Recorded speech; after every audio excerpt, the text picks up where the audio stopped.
Selamat pagi Bapak Ibu Saudara-saudari, warga jemaat GBB Ebenezer yang diberkati Tuhan. Shalom. Kita akan membaca firman Tuhan pada ibadah Paskah pada pagi hari ini, dan pembacaan Alkitab bagi kita bersama terambil dari Injil Markus 16 ayat 1 sampai ayat yang ke-8. Mari kita buka Markus pasal 16 ayat 1 sampai 8, dan apabila Bapak Ibu sudah menemukan, biarlah Alkitab kita tetap terbuka dan kita berdoa mohon bimbingan Roh Kudus. Kami bersyukur kepadamu ya Bapa, karena dalam ibadah Paskah di tahun 2020, meskipun kami rayakan dalam keluarga kami masing-masing, namun tidak mengurangi makna tentang peristiwa kemenangan dan kebangkitan-Mu bagi kami. Karena itu kami membaca firman-Mu, urapi dengan Roh Allah, baik pikiran maupun hati kami, supaya kami mengerti firman di dalam kehidupan kami sebagai orang percaya. Amin. Markus 16 1-8 mengatakan, setelah lewat hari Sabat, Maria Magdalena dan Maria ibu Yakobus serta Salome membeli rempah-rempah untuk pergi ke kubur dan meminyaki Yesus. Dan pagi-pagi benar pada hari pertama minggu itu, setelah matahari terbit, pergilah mereka ke kubur. Mereka berkata seorang kepada yang lain, siapa yang akan menggulingkan batu itu bagi kita dari pintu kubur? Tetapi ketika mereka melihat dari dekat, tampaklah batu yang memang sangat besar itu sudah terguling. Lalu mereka masuk ke dalam kubur, dan mereka melihat seorang muda yang memakai jubah putih duduk di sebelah kanan. Mereka pun sangat terkejut. Tetapi orang muda itu berkata kepada mereka, jangan takut. Kamu mencari Yesus orang Nazaret yang disalibkan itu. Ia telah bangkit. Ia tidak ada di sini. Lihat, inilah tempat mereka membaringkan dia. Tetapi sekarang pergilah, katakanlah kepada murid-muridnya dan kepada Petrus, ia mendahului kamu ke Galilea. Di sana kamu akan melihat dia, seperti yang sudah dikatakannya kepada kamu. Lalu mereka keluar dan lari meninggalkan kubur itu, sebab gentar dan dahsyat menimpa mereka. Mereka tidak mengatakan apa-apa kepada siapapun juga karena takut. Dengan singkat mereka sampaikan semua pesan itu kepada Petrus dan teman-temannya. Sesudah itu, Yesus sendiri dengan perantaraan murid-muridnya memberitakan dari timur ke barat berita yang kudus dan tak terbinasakan tentang keselamatan yang kekal itu. Bapak Ibu Saudara-saudaraku yang dikasihi dan diberkati Tuhan Yesus Kristus, berita Paskah bagi kita di tahun ini menjadi berita yang sangat relevan di tengah-tengah kita bersama menghadapi wabah COVID-19 yang menghantui, yang menakutkan, yang mengkhawatirkan kehidupan kita. Berita Paskah adalah berita kemenangan. Berita Paskah adalah berita yang menyatakan kuasa Allah jauh lebih tinggi dibandingkan kuasa apapun di dalam dunia ini. Dalam kisah Paskah yang kita baca dalam Markus 16 ini dikatakan bahwa para perempuan-perempuan yang datang ke kubur Yesus pagi-pagi hari itu ada dalam ketakutan dan kekhawatiran, karena mereka tidak tahu siapa yang akan menggulingkan batu besar yang menjadi penutup kubur Yesus. Pertanyaan, apakah ketakutan dan kecemasan mereka tentang siapa yang akan menggulingkan batu itu membuat langkah mereka berhenti untuk mencari dan menjumpai Yesus di dalam kuburnya?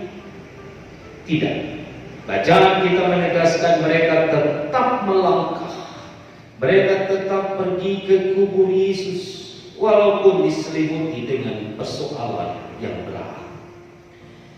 Kekasih-kekasih Tuhan, hal ini mau mengajarkan kepada kita bahwa di dalam menghadapi berbagai ketakutan, kecemasan, kekhawatiran dalam kehidupan, jangan pernah menghentikan langkah kita dan jangan pernah mengkerdilkan iman kita untuk tetap mencari dan datang kepada Yesus.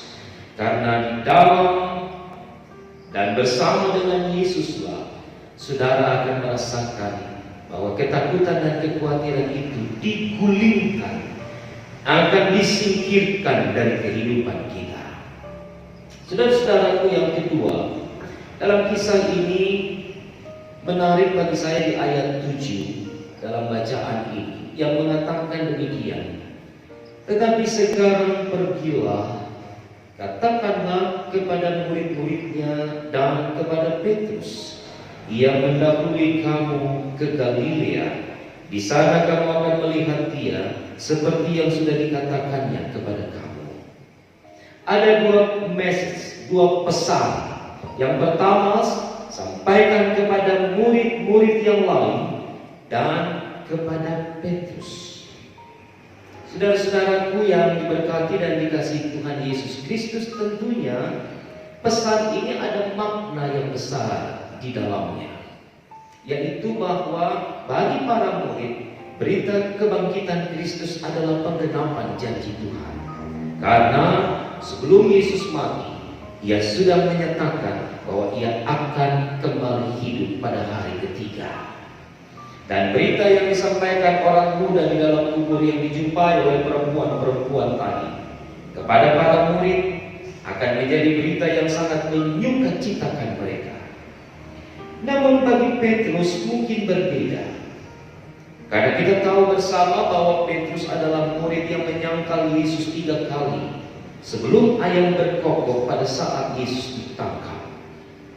Petrus adalah pribadi yang memiliki kelabilan iman. Petrus adalah pribadi yang selalu mengedepankan kepentingan-kepentingan sendiri. Bahkan di dalam kebersamaan dengan Tuhan, Petrus menyatakan bahwa dia lebih besar daripada murid-murid yang lain. Saudara, berita kepada Petrus tentu maknanya tidak sama dengan kepada murid-murid yang lain. Bagi Tuhan, Petrus harus kembali diteguhkan imannya, harus kembali dimantapkan bahwa Yesus yang ia kenal benar adalah Tuhan yang hidup. Yesus yang ia kenal adalah Tuhan yang berkuasa. Yesus yang ia kenal bukanlah manusia biasa, tapi Allah yang hadir dalam diri manusia. Dan Allah itu sendirilah yang akan mempersiapkan dirinya untuk memberitakan kebesaran Tuhan melalui pelayanan kelak. Saudara-saudaraku yang dikasihi dan diberkati oleh Tuhan Yesus Kristus, beberapa poin yang saya sampaikan tadi dapat menjadi inspirasi bagi kita bersama dalam merayakan Paskah di tahun ini, dalam kesederhanaan, dalam kekhawatiran, dalam kecemasan, dalam ketakutan-ketakutan yang kita alami sebagai bagian dari dunia ini, manusia-manusia yang ada di dalam tekanan karena wabah virus COVID-19 yang belum berakhir dan entah sampai kapan berakhir. Kehidupan kita diisi dengan berbagai macam ketakutan karena kita mungkin tidak dapat lagi bekerja, kita tidak mungkin lagi dapat melanjutkan karya-karya kita karena kita harus dirumahkan atau bahkan diberhentikan dari pekerjaan. Kecemasan kita bagaimana kehidupan keluarga, anak istri kita ke depan. Kecemasan kita adalah bagaimana kehidupan ini akan bisa tetap berjalan dengan baik, dengan damai sejahtera, dengan penuh kesukaan jika wabah virus ini belum berakhir dari kehidupan kita. Paskah menjadi momentum di mana kita diingatkan oleh Tuhan bahwa Ia adalah Allah yang bangkit. Karena itu dikatakan jangan takut.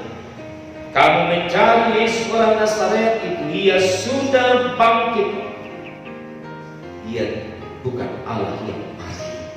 Karena itu keimanan kita mendidik kita untuk tetap menyandarkan seluruh kehidupan ini. Meskipun ada dalam kecemasan, ketakutan, kekhawatiran, kita harus tetap melangkah untuk mencari Tuhan dan hidup di dalam Tuhan.